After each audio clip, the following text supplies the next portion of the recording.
Okay, so it's 7:30, so why don't we call the Sustainability Committee meeting to order? Want to do roll call? Sure. Committee Member Cooper? Here. Committee Member Larson? Here. Committee Member Sear can't make it. Vice Chair Smithies? Here. Committee Member Urhammer? Here. Committee Member Way? Here. Chair Peterson? Here, I missed on, so Stephanie has a different last name now, is that it? Correct. Okay, I didn't catch that. Sorry. It was quiet. Oh, okay.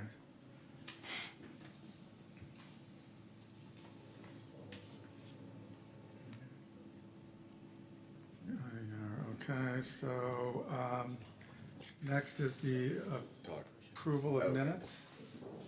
So I won't comment on the name. That's muted. So that's- Oh, that's on.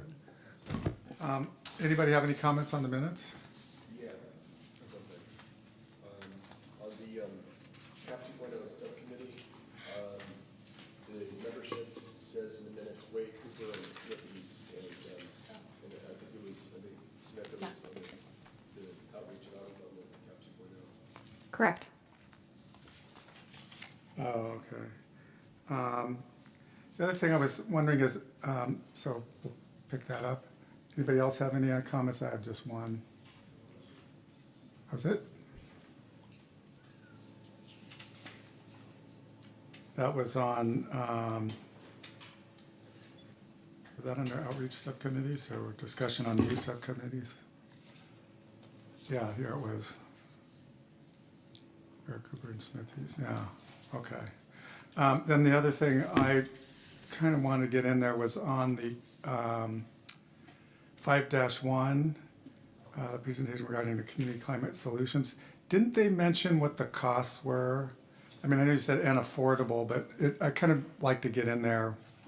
I mean, we have a contract with them with those costs. I was a little uncomfortable seeing what they'd quoted us because it wasn't a. Oh, they wouldn't correlate, you mean? No, it was just more that I don't want to hold them to that in the future necessarily. Okay. Um, Oh, okay. but if I you just feel thought strongly about it, we can put it No, in. I just thought it might be good to have in the minutes that we knew what ballpark figures were, but, anyway. Okay, I don't have any other else comments? So, I move that we approve the minutes with the minor change that, So, just so I'm clear, so what was the change on CAP 2.0 because I wasn't. Okay, so I know that it's Max and me. And Stephanie. Okay, this says Way. Right. Yeah, so we're going to do Way, Sear, and Larson. And that is, we said the outreach committee will remain intact, but we can explain it's Cooper, Smithies, and Peterson. We can add that. yeah, okay. Yeah, that'd be good, so I just add that on there. Okay, with those changes, all in favor of approving minutes? Aye. Any opposed? Okay, no opposed. So, now we have an opening for public comment. I think we have our presenter here, but doesn't seem like we have any members of the public, so we'll move on to announcements. All right, just a friendly reminder that the advisory body appreciation is tomorrow night at 7 p.m. at the community center if you want to spend all of your evenings this week with the city of Albany.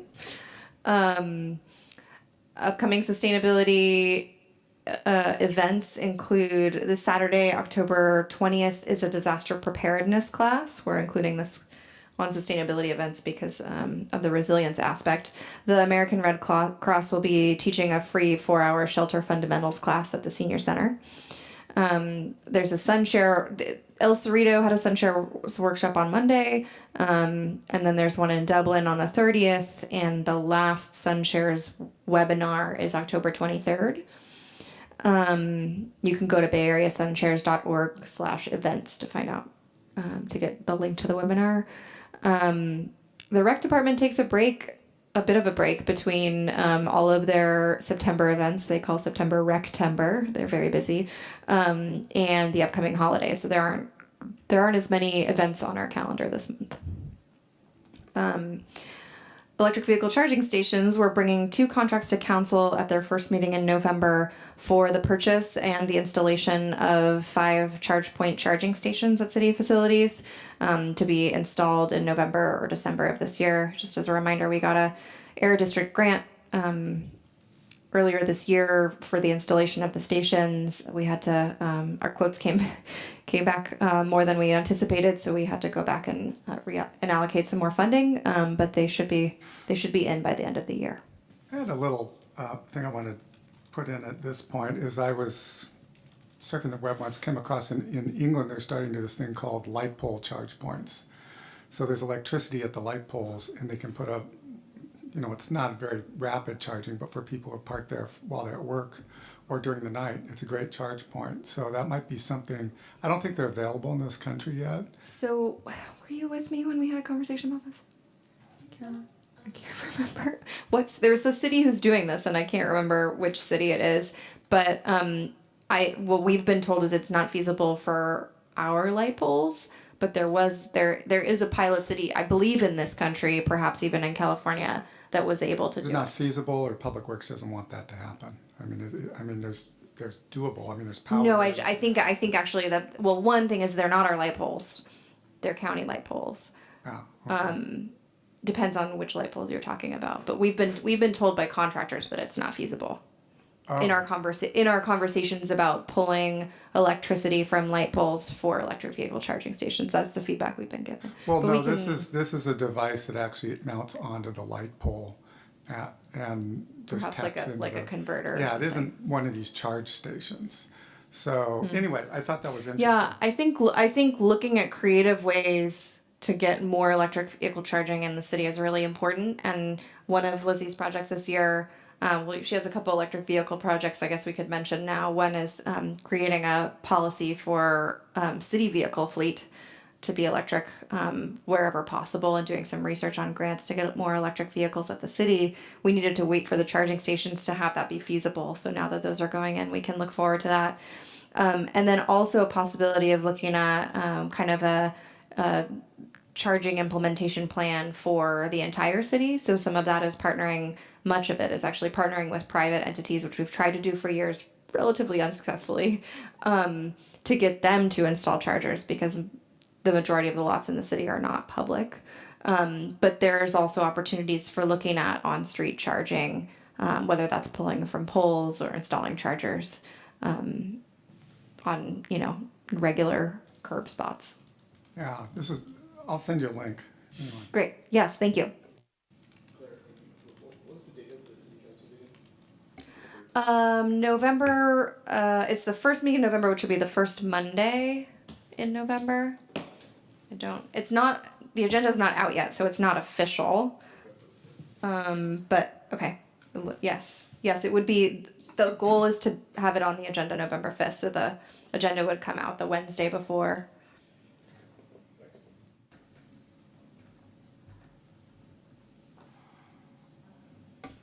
Moving on, we have a fun update for our Community Climate Solutions web platform. The Sustainability Committee asked us to move forward with a contract last month.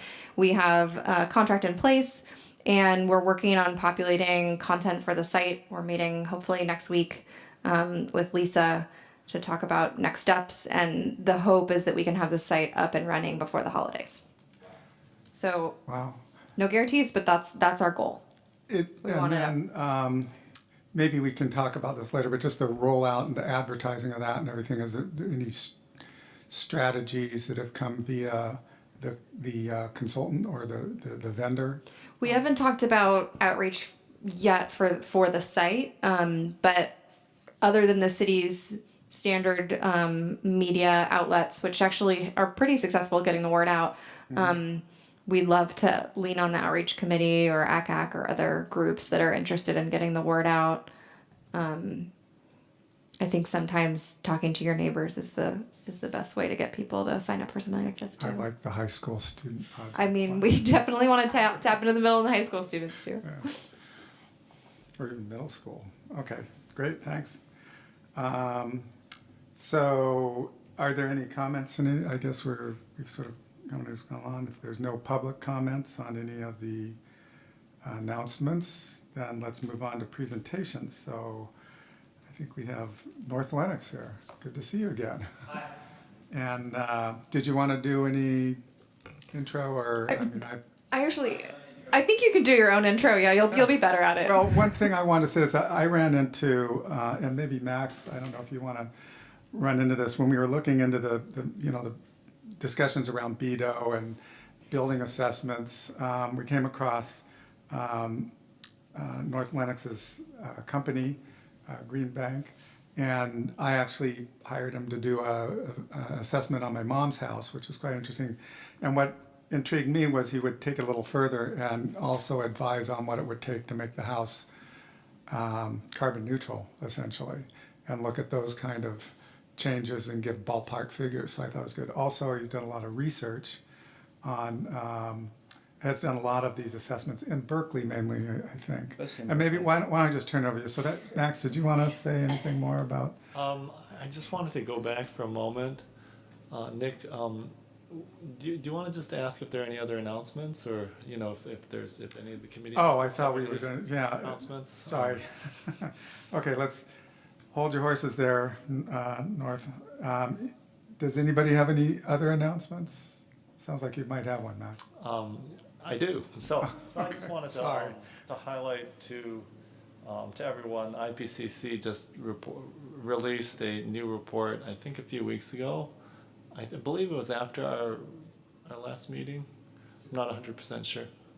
2 weeks ago. Okay. So Who did? I'm sorry, I didn't hear it's you. exactly halfway between our last meeting, but it was a new report, and basically the upshot is that the IPCC is the international. Oh, yeah, the UN report. Climate change. Yeah, okay. Yeah, I was That, very aware of that. 1.5 C Yeah. threshold, or the 2 degrees C threshold, appears to be too loose, and that they're really anticipating or projecting a lot of very severe global impacts at 1.5 C. Right. And that the world will be on track to exceed that threshold by 2040, which Right. is just over 20 years.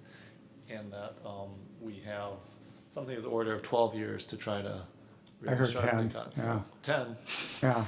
Yeah. But I think it does underscore the acceleration of projections, and also the urgency. I mean, certainly at a national, international level, but that I think can apply to the local level and also to the household level. So just wanted I think you've all seen that, but I think it's very significant for us.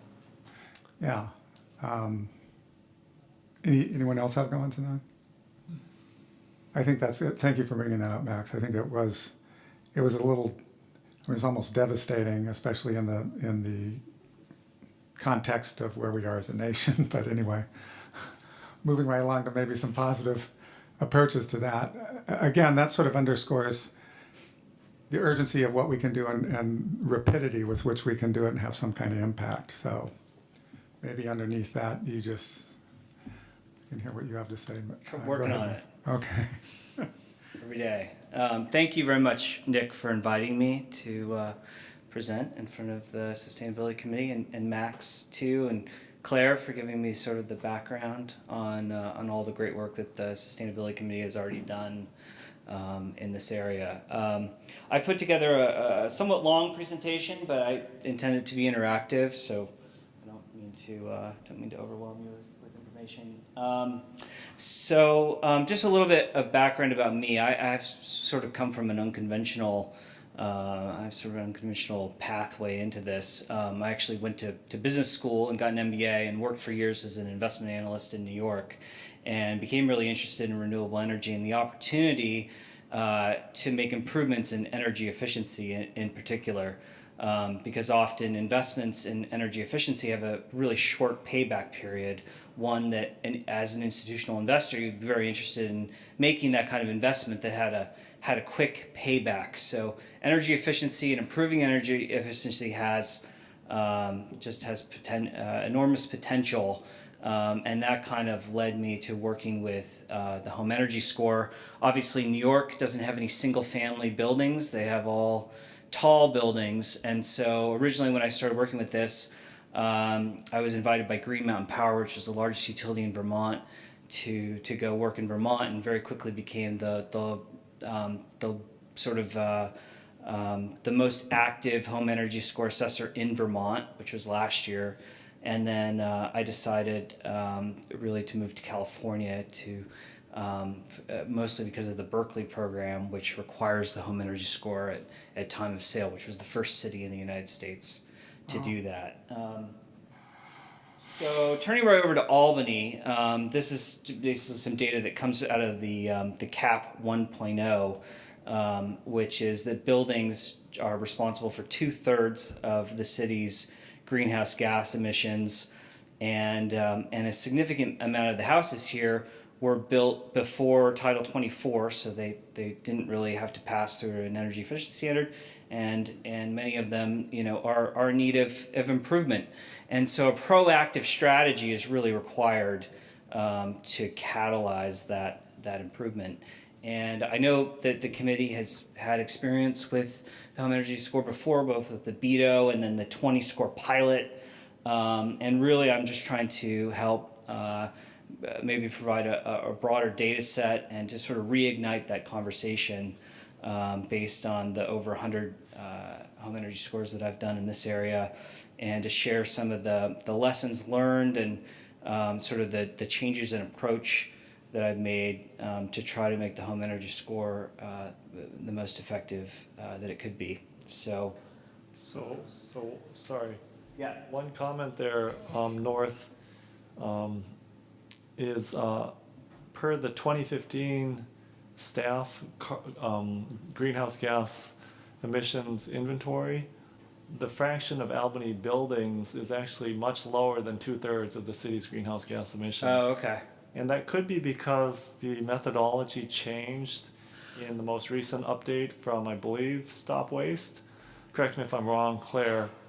That's one factor. And the second factor is that the electricity emissions factor has been getting cleaner, much cleaner over time. In fact, we're notionally going to be going to 0 in about a year. So that will also take a big chunk out of the buildings' emissions. So it could be that in 2005 or 2004, you know, maybe there's some charts in the CAP inventory, or the climate action plan, which showed a much higher fraction, but it has definitely come down a lot. That's good. That's positive. Trying to get it to go down. Yeah.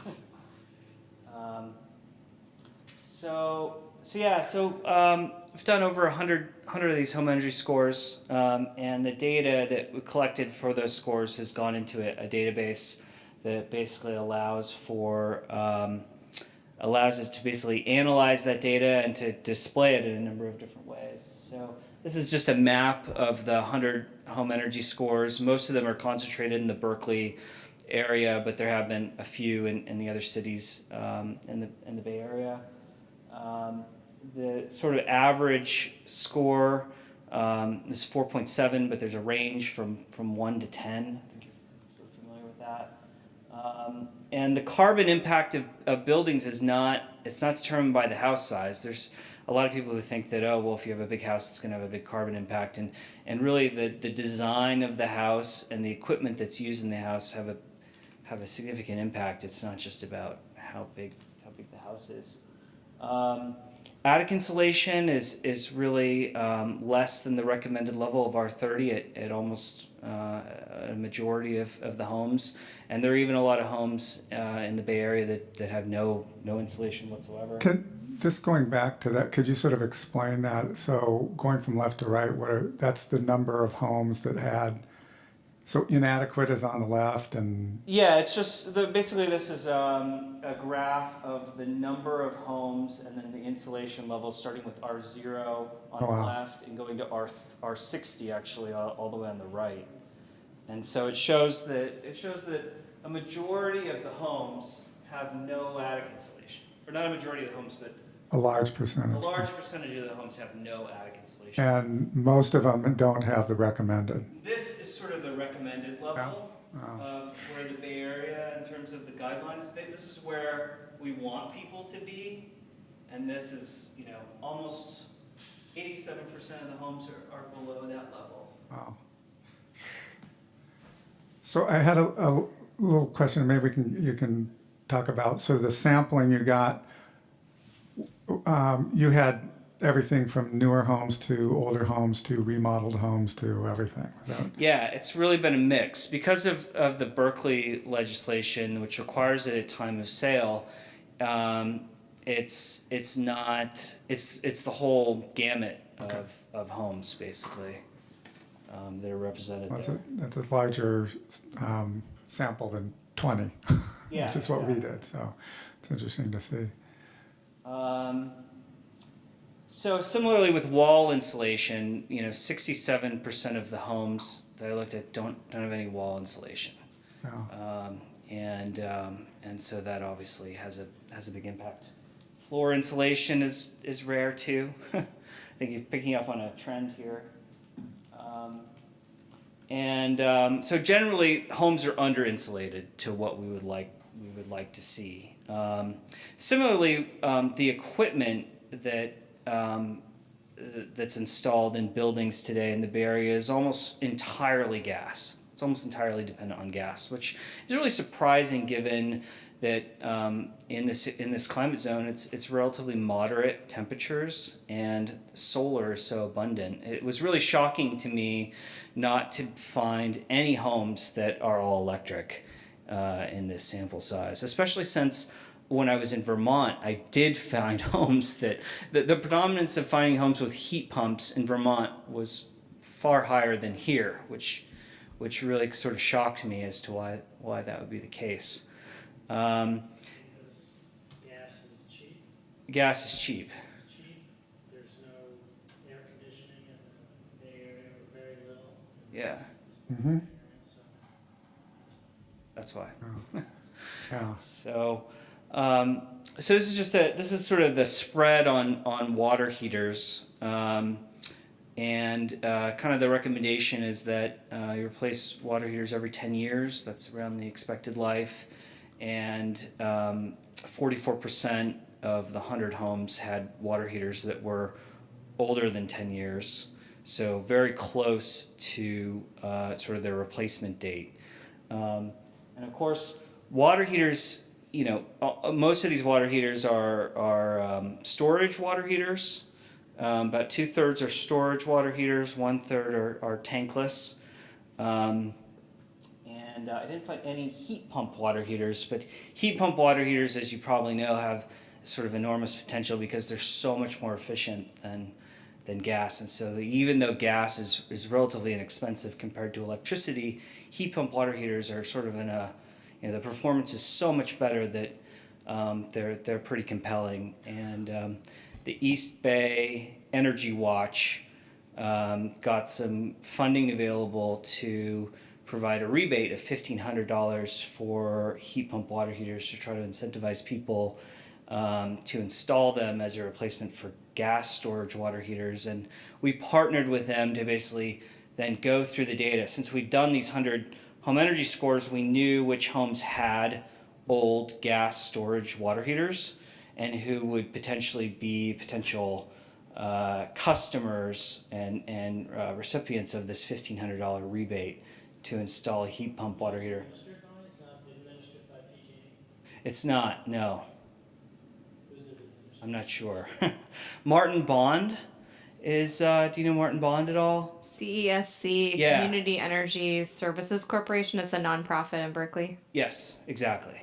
So Martin was it's kind of Martin's project, and so one of the advantages of having the home energy score data and having gone into homes is then when new programs become available or new rebates become available, you then have this customer information where you can make the connection between the homeowners who may be who may be good customers for programs like this, which was one advantage. What was the breakdown between the instant and the tanked? It's about 2/3 are gas tanks, storage 'cause tanks. my recollection is about 10, 15 years ago that instantaneous became this big thing. Yes. And it was sold as being more efficient. And I don't know if, Max, do you know if that's proven? I mean, I think it is generally more efficient, yeah. Has that not been your experience? Or- Well, I mean, if you have a well-insulated tank heater, I mean, I'm not sure how much is wasted just maintaining the level versus just instantly ramping it up. I don't know if there's been any study that says Yeah. people take longer showers now that they know that it's never going to run out. I mean, it's hard to tell, but basically, I see people getting those thinking they're being environmental, and that kind of concerns me. Right. The Department of Energy his recommendation is that gas storage water heaters are in general are 0.55 efficient, and tankless models are 0.8 efficient. So you're going from 0.55 in terms of the energy factor. You're going from 0.55 to 0.8, and a heat pump water heater is more like 3.0. Wow. Or the better ones are 3.5.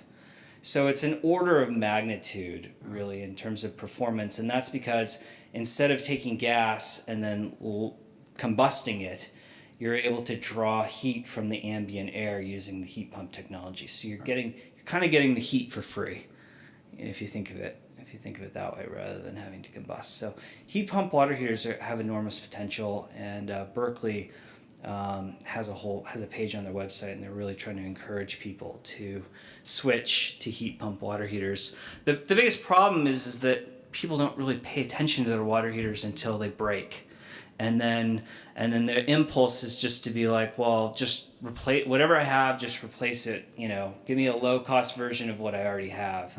And so there really has to be, to get people to switch from gas to electricity, there has to be some kind of intervention where you get people thinking about it, and it's on their radar as something that they could potentially do. And the home energy score is a good opportunity to do that, and just to have that conversation with people. Because otherwise, it's like... Are the heat pump won't happen. water heaters only tank type, or are they both tank and tankless types? They're all tank only. Tank only, that's Yes. what I thought, yeah. They do have electric tankless, but they sort of aren't as efficient as the Okay, tanks. yeah. So, yeah, they are tanked, and one reason for that is because the response time is much slower, so you can't really heat up things quickly. That's what I was wondering, like in With my gas home, or I have with, a tankless one, because at the time, 12 years ago, Yeah. that was recommended. And to switch to a tank type is a bit of a chore Yes. because of the way it's installed. So just one comment, going back, the lifetime for storage gas heaters is, I think it should be longer than 10 years. 10 years sounds pretty short. I think for tankless gas water heaters, the quoted lifetime is actually much longer, like 20 years. Okay. So one observation would be, if like almost 50% of the water heaters are beyond that lifetime, they're still working. So, Yes. so they definitely probably are not as efficient, and maybe there are other problems which could occur, but people are still getting hot water. Sure. Is what the data is suggesting, just because they're not clamoring for I took a cold shower, right? Yeah. No, I found a tank water heater from 1950. Wow. So there are some old ones out there, but for sure, yeah. it's sort of the DOE guideline is the expected life for those units is 10 to 15 years, generally speaking. Okay. Okay. So similar with furnaces, there's a wide range of furnaces. The oldest furnace that I found out there was 1939. So just some of the old equipment still Like a gravity, continues to work. just a or you're saying an actual. Actually, it was just massive. It was just a giant. It must have been built out of like, cast iron or something. That's kind of incredible. Again, with furnaces, it's similar. It's people don't think about it until it breaks. So if you're trying to get them to switch from a furnace to a heat pump, there has to be a conversation about that and what it would entail, and get people thinking about it. What's common is that people have comfort issues. They think it's a furnace issue, not an efficiency issue. So as I was talking about with homes being under insulated, If people feel like their homes are cold, when they call an HVAC contractor, usually what the HVAC contractor will recommend is that you install a larger furnace. And that doesn't necessarily solve the problem because you have so much heat loss through the enclosure of the house. So it's very important to think of energy performance on a more holistic basis, and to make sure that you're thinking of efficiency and the equipment sort of hand in hand, and not get out of balance that way. I think it's most people's impulse is just to install a large furnace. You know, it's like you're cold, install a big furnace. That's kind of the default, which is just wrong, because you end up wasting a lot of energy. Found solar on 9% of homes. So we're getting to 10% there. This is a comparison of basically the pilot results and the 100 score average, and they're pretty much in line with each other for the most part. The age of a house in the 20 square average was 1926, and the average for sort of my sample is 1930. The square footage is about the same. The number of bedrooms is about the same. The average home energy score is about the same. The calculation of the carbon emissions was different, which I'm not quite sure why that was the case, and the utility bills was a little bit different as well. But in general, they pretty much tracked one another. So I think in general, the data that was collected during the pilot was correct. So just to confirm that. And then, Claire shared with me some of the comments about the pilot and some of the concerns the committee had kind of about the home energy score. And so I was hoping to just run through those really, really quickly. The first comment that I heard was, that the timeliness of the process was long. And there were several sort of days lag between when the qualified assessor sort of collected the data and when they actually got the report. And I have to say that that's true today. The Stop Waste is reviewing every home energy score, and it used to take 2 days, and now it takes like 5 to 10 days. And it's really important that that when you have the attention of a homeowner, that you give them the information that they need, so that they can make good decisions around this. And if there's a lag between when you have the conversation with them and then once they get the information from the report, that can kind of hurt the conversion and usefulness of this data. So it is really important to do it quickly, I think. And one of the other things that was in there was that sometimes the reports can be vague, unclear, or inaccurate, and I think that the report is one component to this, but the report at the end of the day is just a piece of paper, and it's really important that that homeowners really be educated kind of about what is an R value, like what does an R value mean, and then sort of what's in the report. There's room for a lack of communication basically in this process, and so it's important to think about what the engagement and education looks like. And then the other concern was the effectiveness of the recommendations, and I kind of want to just jump into that a little bit. I think for the 20 score pilot, I think you may have been using just the DOE standard report. So when an assessor collects the data, that data is then entered into a DOE model that outputs the standard report that comes from the Department of Energy, and it's 6 pages long. It looks like this, and you get the score, and then basically you get all of the data that was collected during the assessment, and then the recommendations page are recommendations that were determined to be cost effective by which they sort of define as having a payback that's faster than 10 years.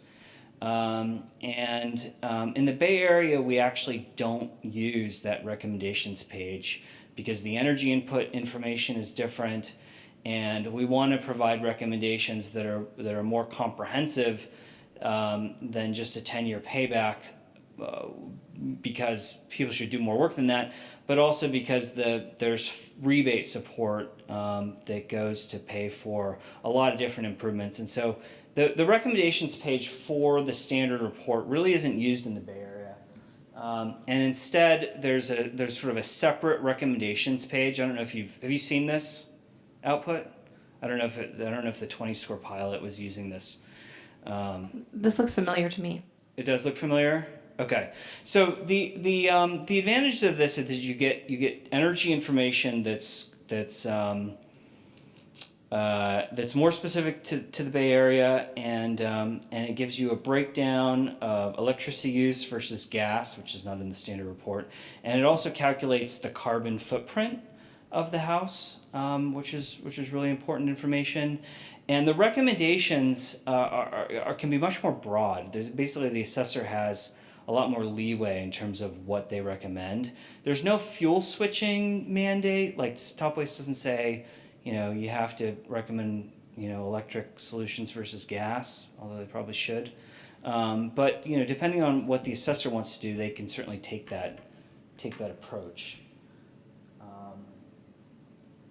So one of the things with the 20 score pilot, I think there was some concern that the recommendations, that the difference between the scores today and the upgrade score wasn't that big a difference. And so that's just because it's being calculated based on the recommendations that come out of the standard report. It doesn't reflect all of the recommendations that would normally be done in the Bay Area, if that makes any sense. And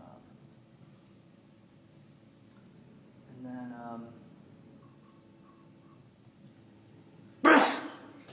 so I think one other thing that's the reason I sort of gotten involved in this, and one really important consideration about scores in general is that it's not a substitute for a detailed contractor proposal, and it's not intended to be. The home energy scores are really, they're meant to be a preliminary analysis that then informs the real estate market and provides information to home buyers or home renters, and that comes out of programs that are in the European Union. Building energy scorecards now are required in the 28 member states of the European Union, and they're required prior to time of sale for both buyers and renters, so that people who are in the position of purchasing housing or looking for a place to rent have the benefit of some information about the energy performance of their housing. So building energy scorecards should be in a different category from kind of a detailed sort of contractor proposal. They're intended to be two separate things. I think I'll skip that for now.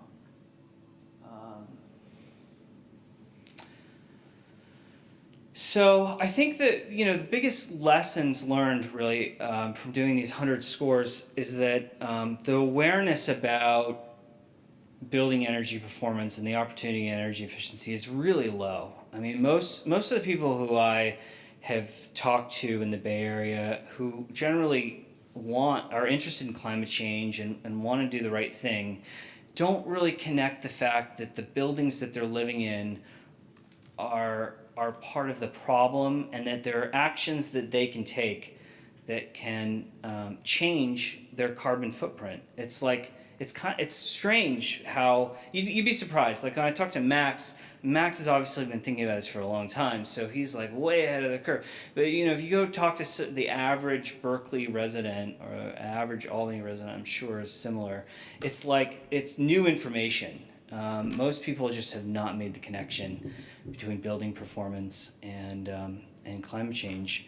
And there are a lot of great technologies that are available today. Insulation is relatively simple. Rooftop solar, the cost of rooftop solar has come way down just in the last few years, which often is a surprise to people. Heat pump water heaters, as we've talked about, are so much more efficient than gas, and really, can be deployed in existing buildings today.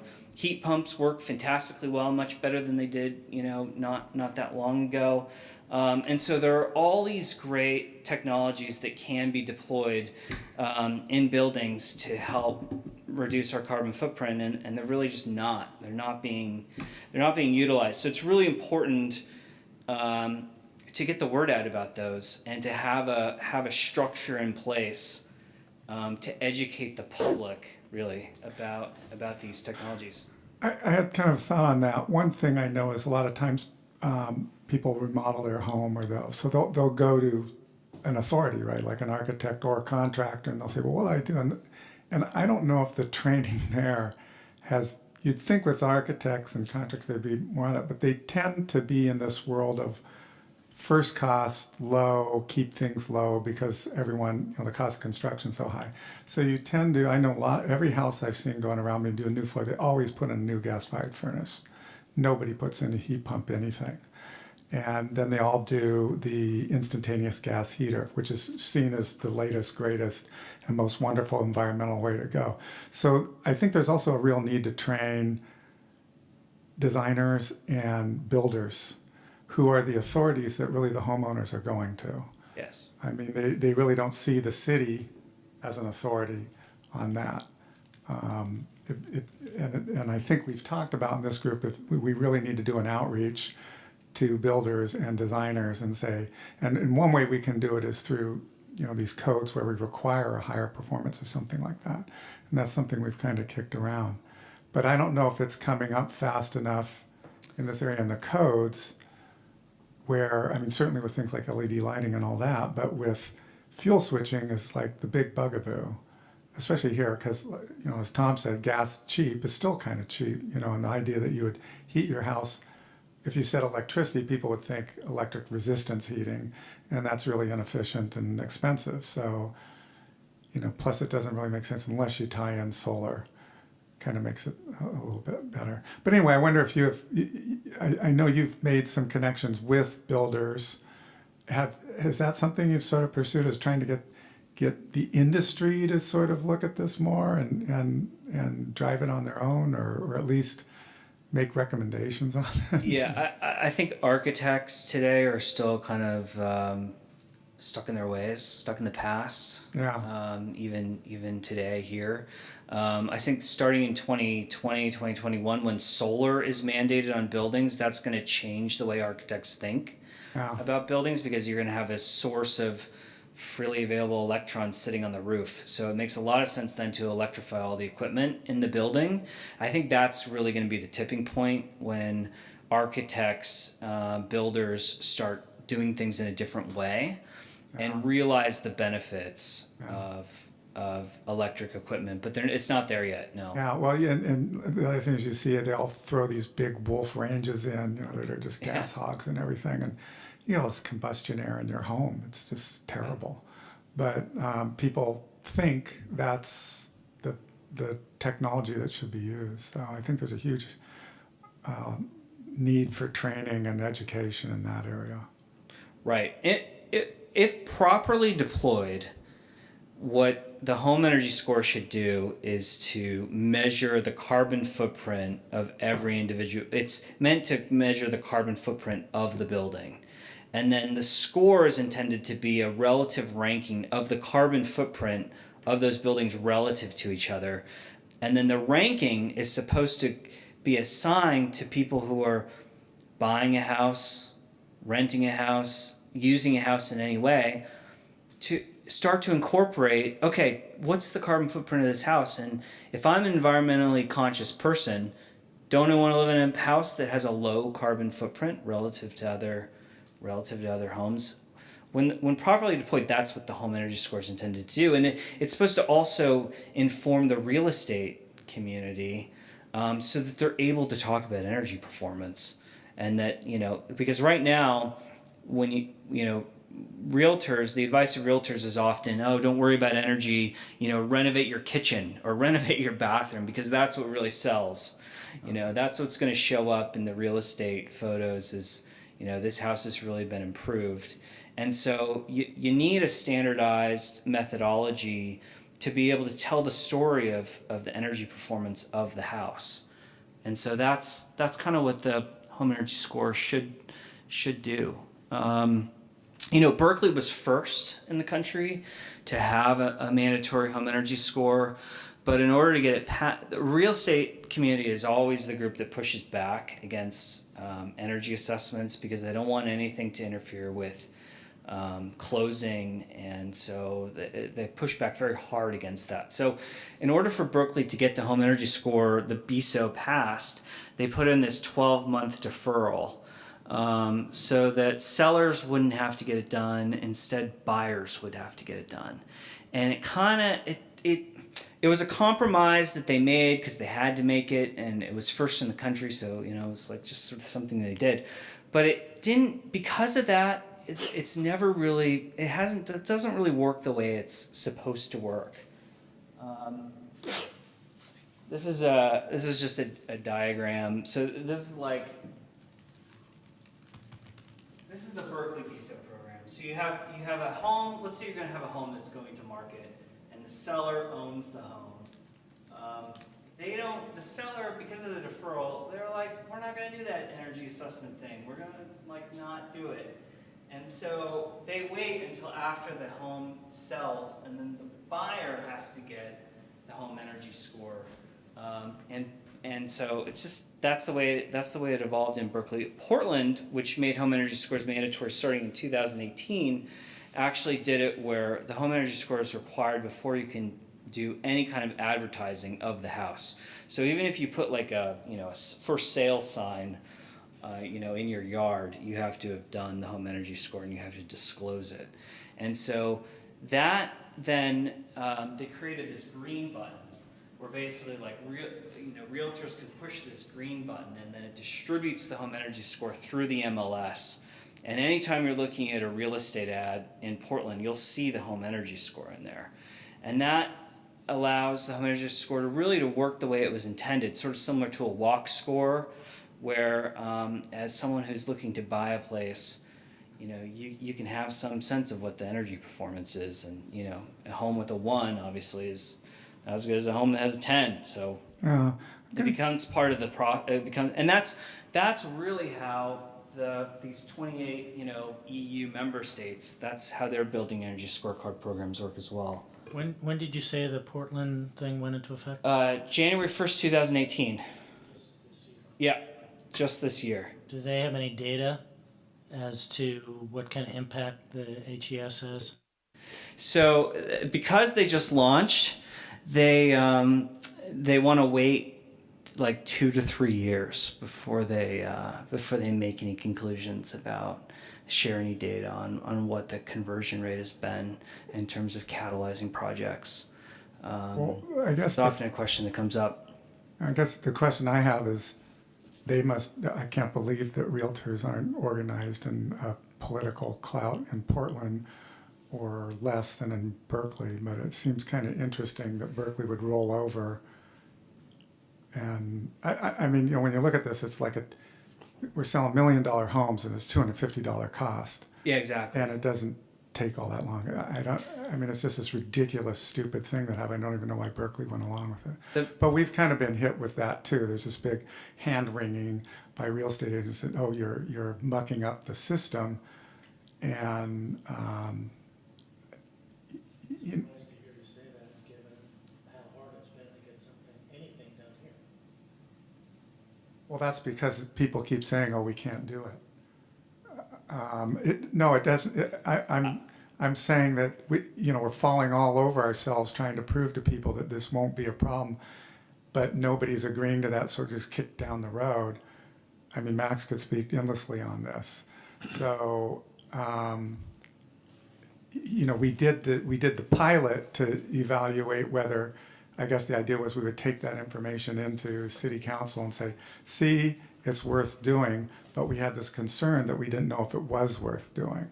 So that was kind of our problem, and that's why it was such a big deal that the recommendations don't really make a difference in the score. Right. It was that was a big bugaboo for us, because why are we going to make the poor realtors have to explain to their clients that when they're selling $1 million home, they might have to spend an extra $250? And I say that with dripping sarcasm because it really is that. I mean, that's why these things, it's such a stupid thing. You know, really what I think we should be doing is going out convincing the realtors to say, we really need this because it gives me another marketing tool to sell my house over someone else's house. And, you know, then we'll start making recommendations and spending $5,000 on putting temporary furniture in a house so it looks like Architectural Digest, that we actually do something real that helps the energy performance of the house, and then we can show a score and say we made this score better, and then lead those improvements. But I don't know. We sort of tabled this because when we did our little 20 building thing, it seemed like, gee, we're making people do something that then doesn't matter. It doesn't really lead to anything. And I think you said that, well, no, really it should, if it's done properly. So If it's done properly, it's crucial to have the MLS integration of the information. That's the core part of Building Energy Scorecard program, is to make that information available to the real estate market and to buyers of homes so that they can make plans to make those improvements. That's typically when people make improvements to a house, they start thinking about it, when they're first buying the house. Then once they move into the place, it's like they just kind of adjust and adapt to whatever is there. So it's you have this crucial window to have people think about building energy performance. Yeah. So when I was analyzing the Albany city data, which does have a much smaller sample size, I think the realization was that Albany and the East Bay has a very mild climate. So you could invest in a full energy upgrade. You could get a lot more energy efficient furnace, but you're just not using it enough for it to pay off. So that was my key finding. So I was finding that if you are insulating your attic, as you noted, your walls and your floors, it's thousands of dollars. And even including a rebate from Energy Upgrade California, which is maybe going away, the payback time, the savings and heating savings is only $100 to $300 per year. The median is about $120 per year. So therefore the payback time is 30 years. So it was hard for me to justify saying we need to require this type of energy assessment, because if we did, number one, they don't show the cost, but if we did show the costs and the payback time, people would see a 30-year payback, and I just don't know if people would really pay that much attention to it. So I think that was one of the key things for me, which was an aha.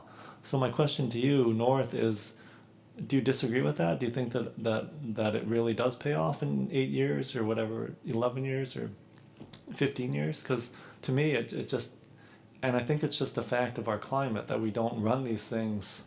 How often are we using our furnace nowadays? Practically never, because it's getting warmer. And similarly, we're not in air conditioning climate, so an air source heat pump, we don't use it enough. So that was my kind of painful takeaway. So I just wanted to ask you, do you agree with that or disagree with that, or am I missing something?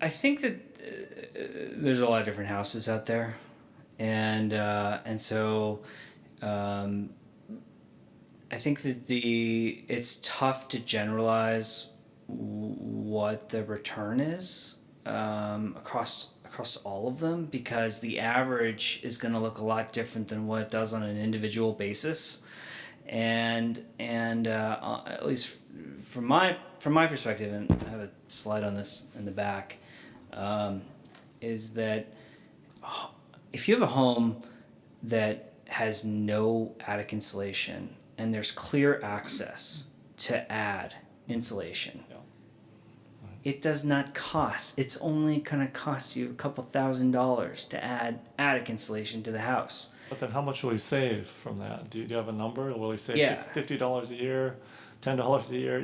That's the key, right? Yeah, I didn't. So I didn't look at it from an investment return perspective for a number of reasons. But the numbers here are you could easily do that with these numbers. So this is these are 10 homes that had no attic insulation with clear access where you could put in insulation. And this is the first number is the energy that's lost, just that's not being captured in the house from having no attic insulation, projected over 30 years. So for 1340 Carlton Street, that home is going to spend $9,500 more on natural gas than they would have to if they properly insulated their attic. The cost to insulate the attic is only $1,712. So what's the payback for that? It's like I could calculate it pretty quickly. 5 or 6 years. It's 5 or 6 years. So, I think that's a pretty attractive investment. And not to mention the fact that if you make that improvement, the carbon impact of that is going to be a reduction of 56 tons of carbon emissions from making that improvement. So I think that's as close to a no-brainer as it gets, from thinking about both financial impact and carbon impact. I mean, one of the conclusions of the IPCC report, right, is that we have to get to zero emissions. So, just allowing, I think for years we sort of thought, oh, well, we can deal with that later, and if it's not cost effective, we're not going to worry about it. I mean, the scientific conclusion today is that we need to get to zero, right? So it's like trying to cut these things too thinly is just become a reason for us not to deal with the problem. So I think what we're stumbling around is the incentives to a homeowner to make moves more towards carbon neutrality. And what we see as kind of the hurdle is we're sort of locked into this cheap gas sort of thing with a mild climate. And I think the best thing we can, if we can do it here or find a methodology that convinces people to do it. One thought I had is if the people would just move, eventually you want everybody to be on clean electricity, which means the gas is gone. And rather than stumbling around each little step, maybe there's a more significant step if someone puts a solar system on and it generates a lot of their own electricity and then switches over to using more electric, just plug-ins and whatever. Do you really need to ramp up the efficiency of the home that much more if you're getting the bulk of your generation for almost, for free, essentially, after you've paid it off? So rather than clocking all this, certainly the attic insulation, I think attic insulation, when it gets to wall is where it really gets difficult. Attics are easy to access. Under the floor usually is easy to access. It's really the walls, the windows, that's where the big money is. Because, there's leaky windows, replacing a window, it's a couple $1,000 per window or something if you're going to do it right. But if you could do other things that were simpler and you generated some of your own electricity, who cares if you lose a little bit of the heat out? You don't have a perfect system, but you have a less expensive one because you're a generator, right? So it should be, in my mind, we should be putting, the cost of solar systems coming down, which means the cost of bigger solar systems are coming down. So it should be, we should just put solar everywhere and store it so we can load shift it, and then people just have maybe not great efficiency homes, but at least they're electric. So the big important thing is to go to electric. And I don't know. Do you have any thoughts on that? I mean, this whole thing of, no one's going to go and insulate all their walls. You won't get people to do that, and I don't think it's necessary if they go to full electrical and then use solar. Like you say, there's a lot of solar energy in California. It's just a matter of capturing it. Yeah.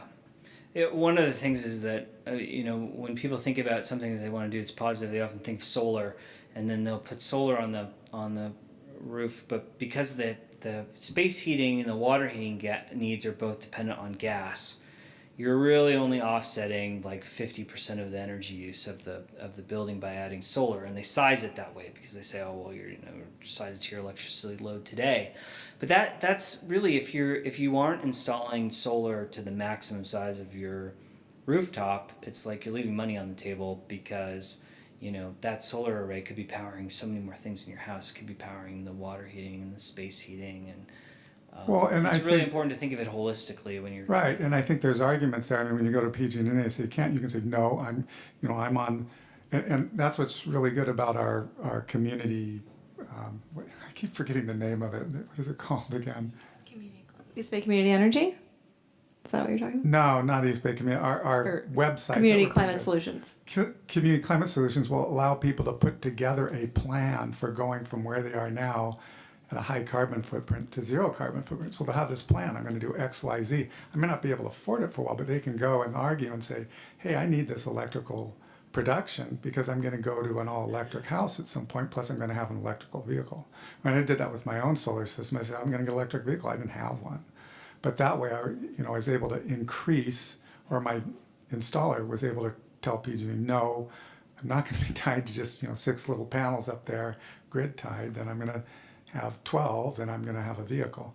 So maybe that's what we need is help people do the total plan. They may never achieve it, but at least it's there. So they need the assessment of their home to know what steps they're going to take, and then push them more towards actually becoming a clean energy generator. Yeah. So one of the things that I did to sort of address some of the shortcomings of the standard home energy score is that I've created what I'm calling an energy freedom plan, which basically takes the analysis that the data that's collected for the home energy score and the analysis that's done by the DOE model, and then it provides basically a preliminary roadmap for someone to know all of the things that they could do to maximize the efficiency of the house and to move towards as close as possible towards zero emissions. So this house, 1814 62nd Street, is a house is built in 1904, so it's very old, and it's one of those houses that had no insulation in it at all. There's actually it's a little bit in the walls, but nothing in the attic and nothing in the floor, and the house was it's like you're losing so much heat through the attic. The home energy score sort of calculated that $19,000 in energy losses just because of heat loss through the attic, and the cost to insulate the attic is only $2,600. So it makes a lot of sense to do that project. And there's also air sealing that can be done that doesn't cost that much, where there's good payoff. And then in terms of the equipment, it just gives someone the information to know, hey, you have a gas furnace, it's 0.8% efficient today. You have a gas water heater, it's 0.82 efficient. And if you want to decarbonize and you want to reduce your carbon emissions, you should switch those over to electric heat pumps. And here's generally what the math looks like, just as a lead behind to give someone, to be thinking about what it would take to convert to a zero energy home. Does that also, so if they go to, so it'd be interesting if you just went to convert it over to electric heat pumps and all that, I mean, then you're paying the electrical price to heat your home without any solar benefits at all. Well, that doesn't include a solar system. Well, solar, I recommend solar as well. Yeah. It doesn't include solar. It would include solar, or with the East Bay Community Energy, you can get 100% clean electricity if you wanted to go that route. Well, I guess what's interesting is, does it show, again, getting to Max's question, gee, that's great, I've got a net zero home now, or almost, but it's costing me kazing, in electrical power every year. Yeah, it's not included on the report, but because the electricity rates are always changing, and once you start electrifying, then it moves your rate class. So it's a little complicated to do that calculation. But Yeah. I want to jump in for a second just because I think we're way over on time. Yeah, We yeah, have quite a okay. bit on the Okay, agenda. I let's just want to move make on. sure, North, that you get a chance to go through all your slides and that everyone gets a chance to ask I questions. think I'm pretty much towards the end. So, yeah, it's pretty much Okay. towards the end. Well, it certainly made me think about a lot of things. So, again, this was sort of, I mean, this was covering a lot of bases here. Does anyone have any questions they want to ask North? I mean, I think this still is over the aegis of home energy scores, and should we require them, and how do we make them something that people embrace? I think it's still more something that, I think it's something we should do, but we need to go out and talk to the realtors and talk to people and get them all on board of what we're really doing, how it is beneficial, and how people will need to think more about their homes being a portion of what they generate, and eventually it needs to go to zero. Just doing nothing and staying the way it is and just accepting the way it is isn't going to work. So anyway, anyone have any comments on that, or we'll move on? Okay, thank you very much. We really appreciate it. Thanks, North, for coming by. Is your presentation, is that the same one that was shared with Claire before? And is that available to us? I can send it to them if that's okay with Yeah, you. sure. Yeah. Yeah, we'll Okay, send well, it thank you very much. I mean, really appreciate you taking your time and helping us with this one. It's a tough one. Yeah. Thank you for the time. Sure. Okay, so can we, so 5.2 was presentation on waste reduction initiatives. Is that high priority? Sorry. Lizzie has prepared a wonderful presentation for you. I think we should push it to the end of the agenda, see what we can get through, and then maybe do Okay. it at the end. Is that okay with everybody? Sure. So let's move on to 6.1, climate mitigation and adaptation plan update.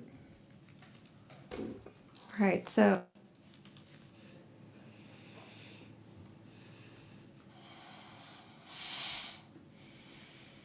all right, so just an update. There was an update attached to your agenda. Work to date includes the survey that has gone live. Lizzie, do you want to provide an update on the survey? Our survey as of today has had 208 responses, which I think is pretty exciting. And we're getting a lot of different responses from people who work in Albany, live in Albany, own property. So I feel like we're getting a pretty good sample of what people think we should prioritize and what people are concerned about. I also think it's really cool that a lot of people are taking advantage of the write-in creative solutions part. Because it's, I think, important to be able to hear about what people think, what ideas people have. So I think it's doing really well. Keep spreading the word. I had a friend of mine tell me he tried to do the survey and that his comment was there was too many questions and it took him a long time, and then he got to the point of the survey where you're supposed to rank things, and he stopped because he said he could not figure out how to make a decision about what one thing is more important than the other because he didn't have the background information. He was like, well, if sea level rise is more important than fixing the streets or something like that. How do I know that? So that was the only feedback I got was from one person. I think it's good to know, but we also did have 200 people complete it. So Do you have any way of knowing number of people who start it and don't finish? What's that would be good to know. Yeah, is there, maybe there's a way to, if people haven't finished, is there a way to connect with them and say, hey, if you need it? I noticed there was a location there where it said if you need help, call, or there's a place to call and go through. Again, I think it kind of goes back to some of the comments we made before, is that you sort of make these assumptions that people have a certain understanding, or maybe they don't. So the idea is they just do the best they can on what they think is important, even though they're not kind of, maybe that would have been good to have them actually in those evaluation ones say, I don't know enough about, or I pass on this because I don't know enough about it. That might have been a good. Well, none of the questions are required, so they Yeah. could skip them. We did that specifically. None of the questions are required if someone doesn't want to answer. What we could add maybe, and I think we could probably still add as language that says like, there's no right answer, because we Yeah. got that feedback about one of the other ranking questions, which was, well, I want to know I'm not an expert. I don't know which of these sectors is the most important. And we had talked extensively about adding, information about which sector was the biggest emitting sector, and we decided the point of that question is to gauge other people's perceptions, not necessarily Yeah. based on the data that we'll prioritize based on our data, but we're curious what's important to the community, and so we'll take that question, the answers to those questions, with a grain of salt. Well, I think it was definitely cleaned up over the last version we saw, and I did it just before coming to the meeting here, and found it. I actually liked how you could slide. It didn't explain that, but if you started sliding those things around, they would just renumber themselves. So you just put them in the order you want. That was kind of cool. But 200 and some. And it was also good that I saw the last e-blast was sort of a sustainability. Yeah, did you see the sustainability news? Yeah. Which was really exciting. I mean, that I think, and did that one just come out this week, or was that Just last came week? out at 1 p.m. today. Oh, okay. Yeah, So I think e-news. if we've already got 230 before that, this even highlights it even more. So thank you. I mean, that was commendable to get that out in that manner, and it really highlights a lot of stuff and brings people up to date what we're doing with CAP 2.0. So. Yeah.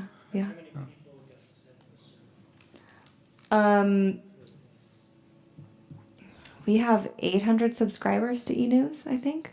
That's right. Currently, we've had a lot of people subscribe recently. We've been doing a big push for people to subscribe. We also got a lot of people through the website e-notification, Nextdoor and Facebook. Is there anything that we can do to help? I guess it's gone up on Nextdoor, and I mean, just trying to promote. Yeah, I think forward the message, Yeah, to anyone or chat with your neighbors about it can be really helpful too. Okay. Share it on social media. Yeah, definitely. And I don't think anyone watches my social media. But I don't know if this was intentional. I did it on my phone, and I found it really easy to do the survey on my phone. And so I don't know if you intentionally did mobile friendly or if there was anything different, but I think that was a good way. I mean, that turned out well, I thought. it's a SurveyMonkey, right? So I think we have to commend SurveyMonkey for that. I don't think we clicked a button or anything, but I'm glad to know that that's easy, because we were a little worried about that if we didn't check that out. Yeah. Well, again, it's. Anybody else have any comments on the survey or? I'm just looking at the website. It's not prominent anywhere. Is it possible to do something on that? So if you go to the sustainability section, And then just like to say, survey on now or something on the. I think it's under the climate action plan page. Should be right at the I top. get that. Saying somebody who's not necessarily going there to find it, it just opens up You mean the homepage? Yeah, we don't have the ability to change anything on the homepage. That's a policy. Yeah. That We kind used to have like a spotlight on the homepage, but the new webpage doesn't have that functionality, unfortunately. Yeah. It would be great. Yeah, if it just had a sidebar that did that was sort of my thing too. If there was a place we could drop it in even temporarily where people sort of stood out a little more. But anyway,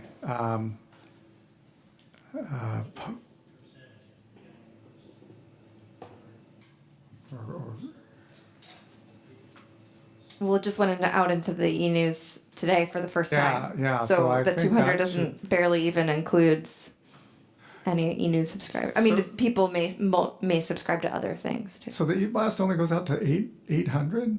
I think that's right. That's our subscribers. You get more kids to sign up. We're happy with that number though. but we can always get more. Push the word I'm just out. thinking, what are we like, 20,000 in Albany, 20,000? Yeah, some of those are Yeah, I know. children, some but- little tiny children and real old people. So, but Right. at least 800 isn't even 1,000 yet. So, anyway. Well, yes, Okay. please get out the word for us. So that's the survey. We're really excited. It closes at the end of October, so we'll analyze the results and we'll have a presentation for you in December, and we'll provide the results to Cascadia so that help them inform their drafting mitigation strategies. We refined the approach to the community and committee engagement, which is on the next page of this memo. And a draft interview guide was provided for city staff. We're going to do some interviews of city staff in the next month. And then they've created a list of community emission sources to address. And we've asked the CAP 2.0 subcommittee to look, and I can open this up. Let's see, where is it? To look at this. So this list of emissions types. And do a little exercise or sort of some brainstorming to, sorry, this is so small.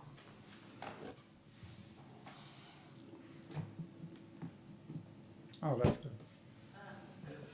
So to brainstorm direct threats, basically the purpose of this activity is to not solution jump. So we can create a bunch of mitigation strategies that we think might solve climate change, but it's really important before we do that to sort of step back a bit and really think about what might be issues that we have to really address and find policies to address those. So from each emission source, looking at potential direct threats and then any factors that go into those threats. And the thought is that this might be a brainstorming session that the CAP 2.0 subcommittee could do, but as you saw, there are a lot of emission sources. So the alternative is sort of up to the CAP 2.0 subcommittee, and we have another agenda item to talk about goals, but whether you feel confident that you can take this on between now and December 5th, staff are happy to,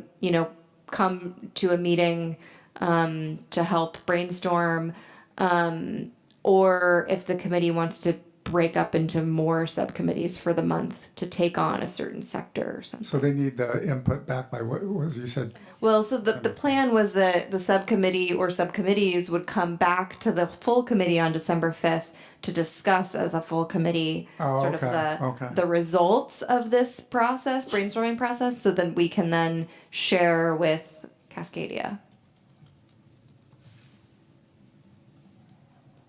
I like your idea of maybe, what I would recommend to the subcommittee is sitting down with staff, putting your heads all together at once.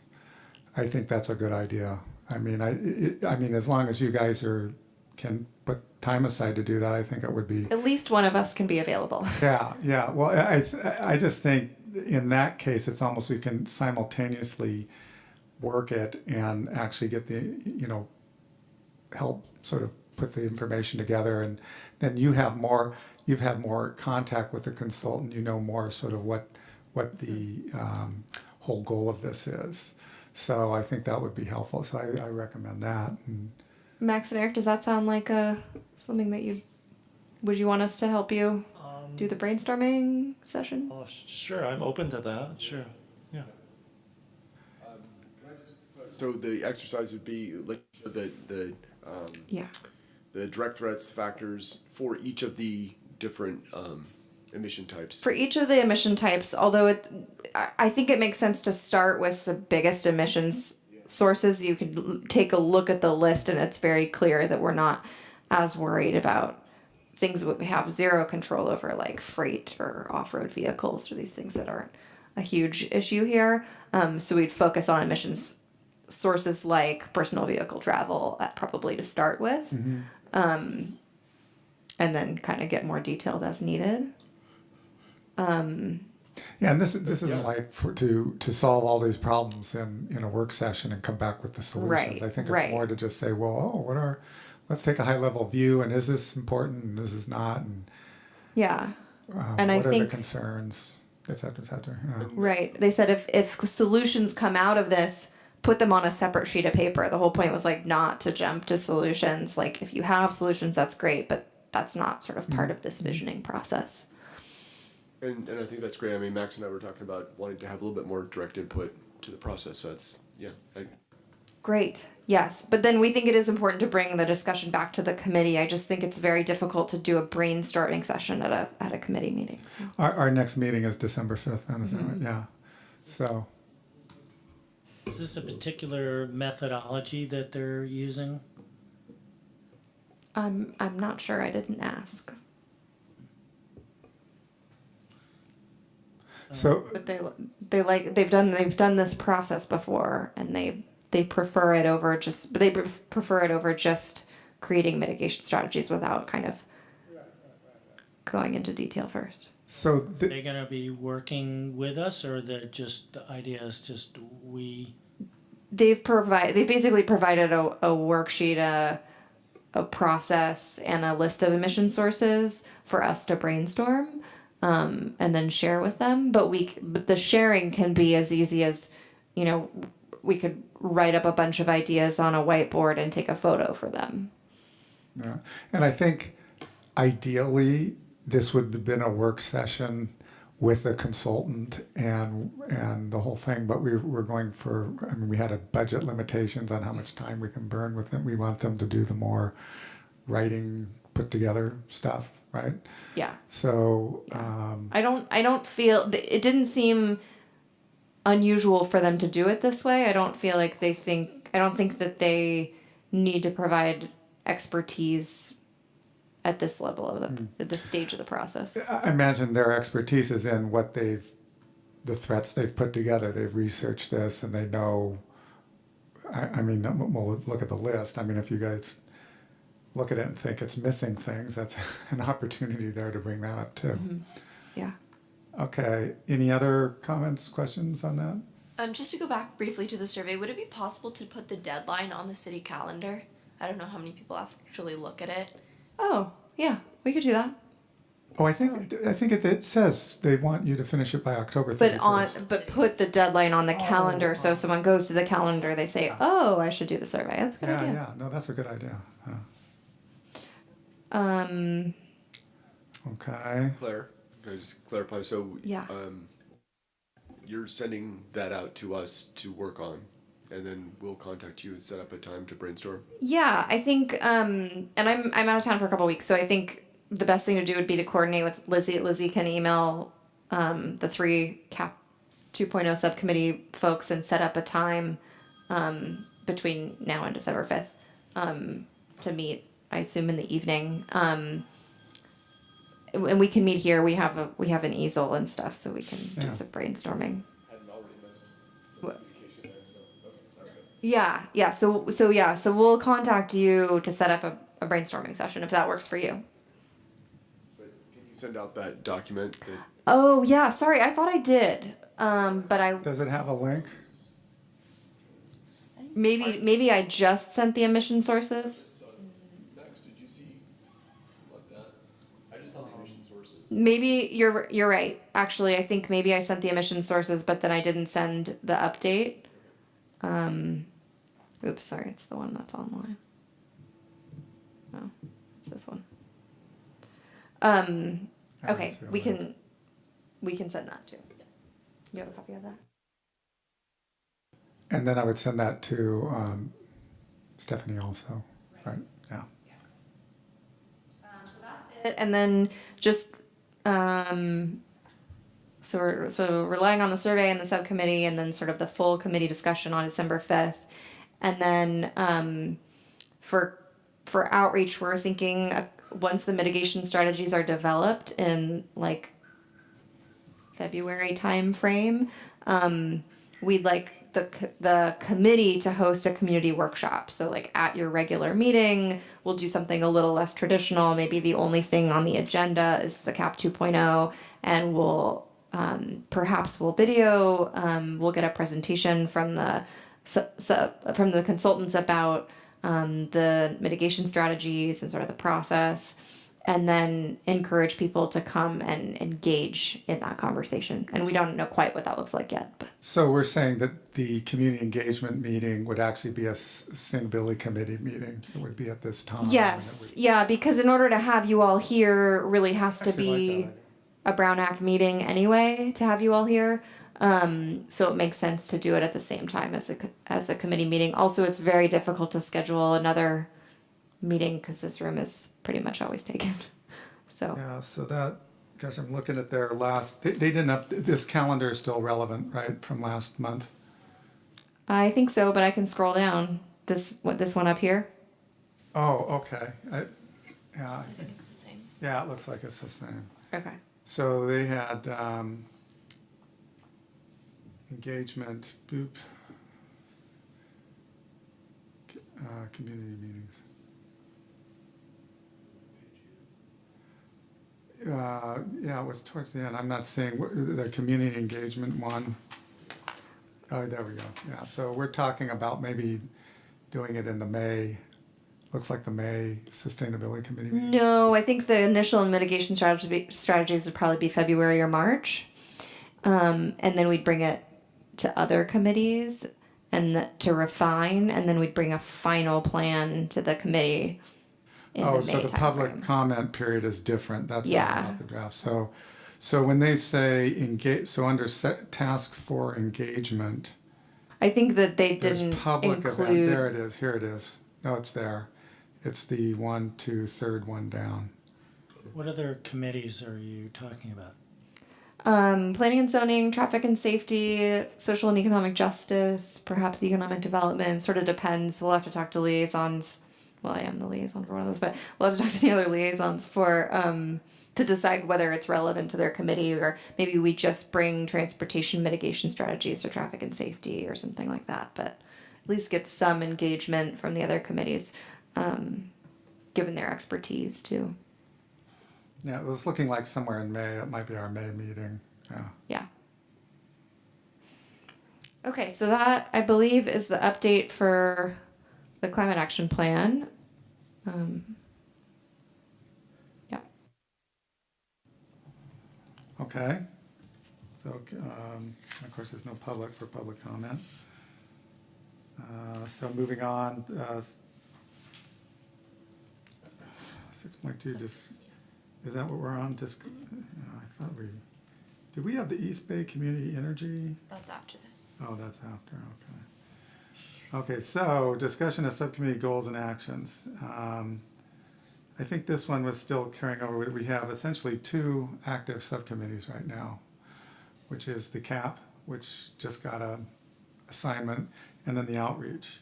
And we did have kind of a, I don't know if any, Tom, I don't have a chance to look at this. I put together a write-up of just, we had sort of a virtual meeting, which wasn't very collaborative anyway. We've been kind of busy, but I wanted to bring everybody up to date on sort of what the outreach committee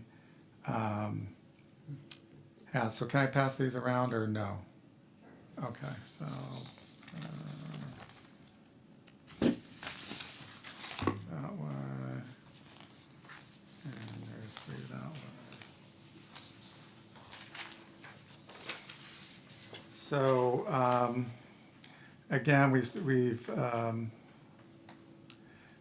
most of what we're looking at is trying to reinforce what the CAP goals are. So I'll just go over, and certainly people can read through that. I don't think I need to spend a huge amount of time on it. It might be better for people just to read through it. And again, it was interesting, Max brought this up. What kind of got me more going on this was the release of the Intergovernment Panel on Climate Change report, which says we're down to this sort of 10-year to 12-year window. So again, the idea of informing our community and getting them to act as quickly as possible is important. So we still have this idea of leveraging with other organizations. Again, that would be, I think most of our activity would be working with ACAC to do outreach and do that, utilize existing community events to have people participate in those and at least bring forward information.